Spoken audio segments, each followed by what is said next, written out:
Well, the weather has turned for the worst. There you go. It is cold. It has been for like a couple of weeks ago. It was like 23 degrees Celsius. Like, fantastic weather with the sun out and everything. Right now it's 3 degrees Celsius, and we're in May. And it has been snowing. It's actually kind of snowing right now. It's a combination of snow and rain, which is probably called for slush or something. I don't know. And yeah, it is actually snowing. I can see it landing on my windshield. That is snow. And I'm wearing summer tires. The reason for that is because, well, now like a month ago it started to get pretty warm, like 10, 12, 14 degrees Celsius and stuff, and I thought now it's the time to rip off those goddamn shit winter tires and put on some proper summer tires. And well, we all thought that was a good idea until right now when it's snowing, but unfortunately it's not laying on the ground, so hopefully it will be safe, and I'm kind of expecting it to be. Yeah, this video is supposed to be like a little update video on what's going on my channel here. I know I have right about 300 and I believe it's 350 subscribers at the time of filming, which I'm really happy about. Not as big as my other channel, but the other channel I've used many more years to grow, so that's how it is. But I'm very happy with 350 subscribers. That's really nice. It's so what's going on? Well, I'm driving around on my 2005 Saab 995 Vector. I purchased this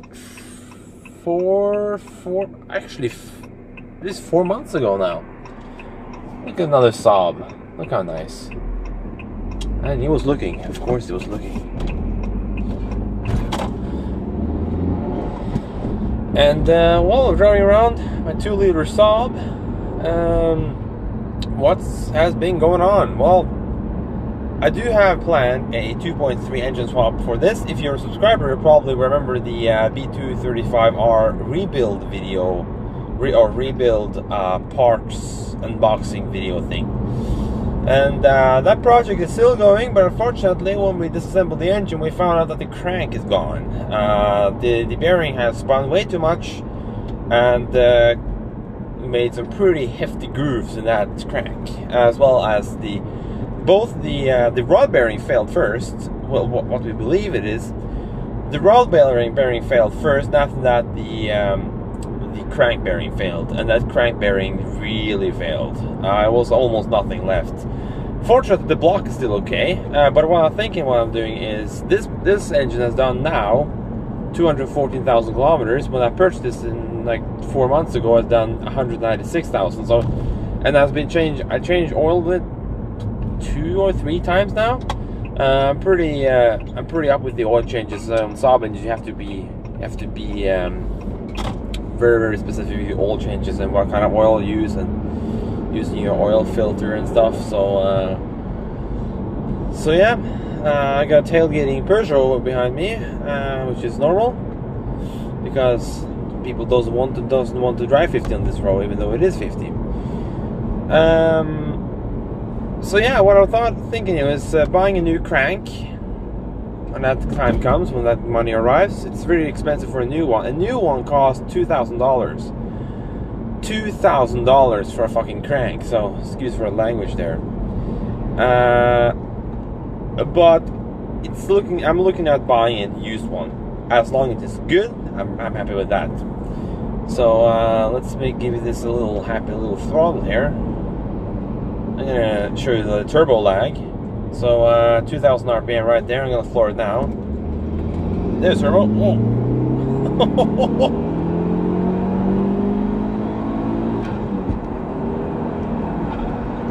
Oh, it's so much fun, this car. This car has been tuned a bit. I've done a lot of the tuning myself. It started out with a speed parts tune on around 220-ish horsepower, and I've been playing around a bit. I deleted one cat, deleted the cat right off the turbo, which really helped with the low end torque on this thing. It's so much more drivable now than it was before. So that helped, and I also raised the RPM limit because I tried it a bit, and this car does not like revving over 7,000 RPM because then the valve starts floating. But I have the RPM limiter set to 7,000 RPM, which is pretty high for a B235E. Like listen to this. It's so high, but it's so cool. And right now it has the stock exhaust on it. Earlier I had the mid silencer delete, but unfortunately on that exhaust the flex pipe decided to go bad again, and it was a used flex pipe, so I'm not really surprised. There you go. So yeah, that went bad. Not really surprised. And then I put it back on the original exhaust system, which is fine. It runs fine with this exhaust. It ran fine with the other one. It just doesn't make any noise, because with the other exhaust it really had some pops and bangs out of the exhaust. It was really cool to listen to, which is probably damaging to the catalyst, but I don't care. I have a check engine light right now because I haven't programmed out the secondary lambda sound sensor, or the secondary O2 sensor, which you can do in T7 Suit.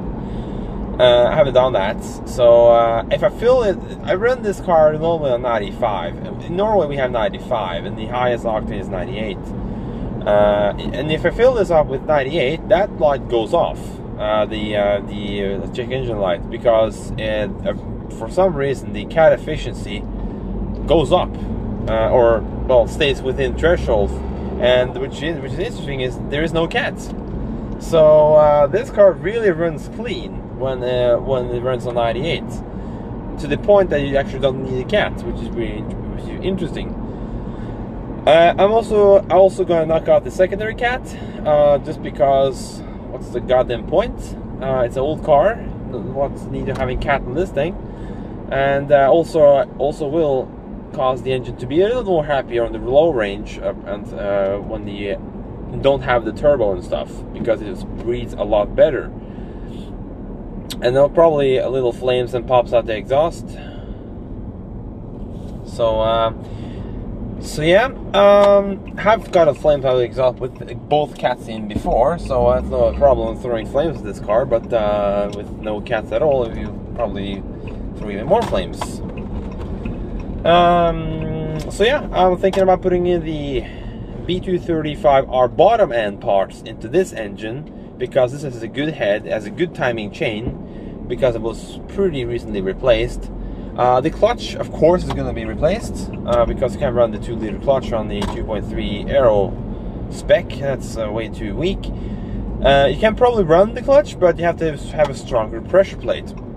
Well, not pressure plate, is it pressure plate? That thing with its springs in it, I'm not sure. Yeah, I believe it's a pressure plate. I believe the other one is called a clutch plate or something, I don't know. Oh, well, putting on, because this is a 2005, so it has the updated PCV system, so I can use a different crank and the pistons and the rods out of the other engine, which is still good. The oil pistons and the rods. The rod didn't take any damage from the failed bearing, because the bearing didn't really cause any harm to that rod for some reason. It just destroyed my crank, which is a hardened crank in the Saab engine. Those are hardened. Those are reinforced cranks, but still, there you go. Look at these guys, probably picking out some trash. Typical. So yeah, but yeah, everything is going into this car because it's starting to rust. I got myself a welding machine, a MIG actually, and started welding my rust on this thing, and actually turns out really good. So I'm gonna park. Oh, look at the parking job of that Mercedes. Stupid is. Yeah, I'm just going into the store here, and I'm parking right next to my Mercedes, like straight, and I'm gonna show him how to park properly. And look, another Saab. Yep, that's my dream car, a 9.3, but not that kind of 9.3. I love the 2008 Turbo X. Probably one day when I get a lot of money, I'm gonna pick up a Turbo X from Sweden, because from Sweden they're way cheaper. This was a bad parking job for my part. So I'm gonna reverse a bit. Yes, that's the broken reversing the parking sensors. It's a Saab, so it should go bad. If it don't go bad, there's something wrong. And there you go. That's a parking job for you right there. The Mercedes is parked like this, and I'm parked straight, so yeah, that's that actually. Not much more to say. If you have any questions about this channel and what's going on here, well, stay tuned. There will be some randomly videos posting from car events and stuff that we will post. I got the new camera, so it films in 4K. This is not the camera that films in 4K. This is my cell phone, so this doesn't film in 4K, but yeah, also there's some electrical gremlins I have to figure out with this car, because the radiator fans won't turn on by themselves. And I've read in the Saab workshop manual that it is, well, it is the dice module. So yeah, wish me luck on that, and probably get along for the ride.